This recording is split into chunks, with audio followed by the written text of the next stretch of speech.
Welcome to our channel. ഇത് നമ്മൾ പപ്പടം വെച്ചിട്ടൊരു റെസിപ്പി ആട്ടോ ചെയ്തെടുക്കുന്നത്. നമുക്ക് പെട്ടെന്ന് തന്നെ വളരെ ഈസി ആയിട്ട് ചെയ്തെടുക്കാൻ പറ്റുന്ന ഒരു റെസിപ്പിയാണ്.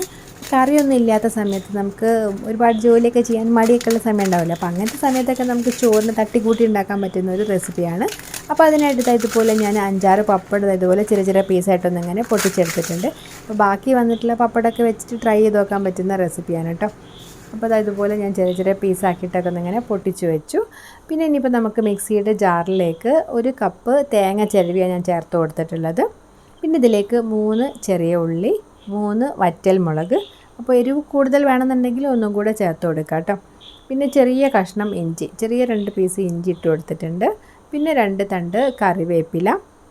പിന്നെ ഇതിലേക്ക് നമ്മൾ ചെറിയ ജീരകമാണ് ഇട്ട് കൊടുത്തിട്ടുള്ളത്. അപ്പോൾ ഒരു 1/4 ടീസ്പൂണോളം ചെറിയ ജീരകം, പിന്നെ ഒരു 1/4 ടീസ്പൂണിനേക്കാളും കുറവ് കുറച്ച് മഞ്ഞൾപ്പൊടി, പിന്നെ കുറച്ച് മാത്രം ഉപ്പ് ചേർത്ത് കൊടുക്കുന്നുണ്ട്. നമ്മളിതിലേക്ക് പപ്പടം ചേർക്കാനുള്ളതാണ്. അപ്പോൾ അതുകൊണ്ട് ആദ്യം കുറച്ച് മാത്രം ഉപ്പ് ചേർത്ത് കൊടുത്ത് നമ്മളിതുപോലെ തരിതരിപ്പായിട്ട് വെള്ളമൊക്കെ ചേർക്കാതെ ഒന്നിങ്ങനെ പൊടിച്ചെടുത്തിട്ടുണ്ട്. ഇനി ഞാനൊരു പാൻ ചൂടാൻ ശേഷം 2 ടേബിൾ സ്പൂൺ വെളിച്ചെണ്ണ ഒഴിച്ച് കൊടുത്തിട്ടുണ്ട്. ഇതിലേക്ക് 1/2 ടീസ്പൂൺ കടുക് ഇട്ട് കൊടുത്ത് ചെറുതായിട്ടൊന്നിങ്ങനെ പൊട്ടി വരുന്ന സമയത്ത് 1/2 ടീസ്പൂൺ ഉഴുന്നാണ് ഇട്ട് കൊടുത്തിട്ടുള്ളത്. അപ്പോൾ മുഴുവനായിട്ടുള്ള ഉഴുന്ന് അല്ലെങ്കിൽ ഉഴുന്നതിൻ്റെ ചെറിയ സ്പ്ലിറ്റ് ആയിട്ടുള്ള ഉണ്ടാവില്ല, അപ്പോൾ അത് ചേർത്ത് കൊടുത്താലും മതി. എന്നിട്ട് അതൊന്നിങ്ങനെ ചെറുതായിട്ട് പൊട്ടിയിട്ട് നല്ലൊരു യെല്ലോ കളറായിട്ട് വരില്ല. ആ ഒരു സമയത്ത് നമ്മളിതിലേക്ക് 2 വറ്റൽമുളക് ചെറിയ പീസായിട്ടൊന്ന് ഇട്ട് കൊടുത്തിട്ടുണ്ട്. പിന്നെ അതിൻ്റെ കൂടെ തന്നെ ഒരു തണ്ട് കറിവേപ്പില ഇട്ട് കൊടുത്ത് നമ്മൾ നന്നായിട്ടൊന്ന് സോട്ട് ചെയ്തെടുക്കുകയാണ്. അപ്പോൾ ആ ഒരു നല്ലൊരു മണമൊക്കെ വന്നിട്ട് ആ ഒരു ഉഴുന്നൊക്കെ ചെറുതായിട്ടൊന്നിങ്ങനെ മൂത്ത് വരുന്ന സമയത്ത് നമ്മൾ നേരത്തെ തരിതരിപ്പായിട്ട് പൊടിച്ചെടുത്തിട്ടുണ്ടായിരുന്ന ആ ഒരു തോരന് ഒരു ചമ്മന്തി ഉണ്ടല്ലോ, അപ്പോൾ അത് ഇതിലേക്ക് നമ്മൾ ഇട്ട് കൊടുക്കുകയാണ്.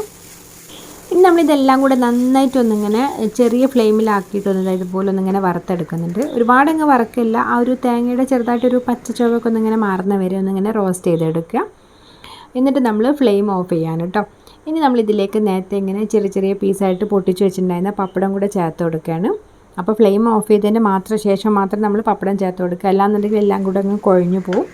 അപ്പോൾ എന്നിട്ട് നമ്മളിത് നന്നായിട്ടൊന്ന് മിക്സ് ചെയ്തെടുക്കുകയാണ്. അപ്പോൾ മിക്സ് ചെയ്യുന്ന സമയത്ത് വലിയ പീസ് പപ്പടമാണെന്നുണ്ടെങ്കിൽ നമ്മൾ ചെറുതായിട്ടൊന്ന് ഇങ്ങനെ കൈകൊണ്ടൊന്ന് പൊട്ടിച്ചു കൊടുക്കുകയാണ്.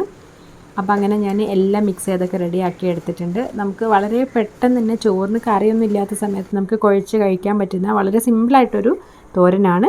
അപ്പോൾ ഇത് ഫ്രിഡ്ജിലൊന്നും വെക്കണമെന്നില്ല കേട്ടോ, 2 ദിവസം വരെയൊക്കെ കേട് വരാതിരിക്കുന്ന വളരെ സിമ്പിളായിട്ടുള്ളൊരു തോരനാണ് കേട്ടോ. അപ്പോൾ നിങ്ങളെല്ലാവരും ഒന്ന് ട്രൈ ചെയ്ത് നോക്കുക. ചാനൽ ഇഷ്ടമായിട്ടുണ്ടെങ്കിൽ ഒന്ന് സബ്സ്ക്രൈബ് ചെയ്ത് സപ്പോർട്ട് ചെയ്യണേ.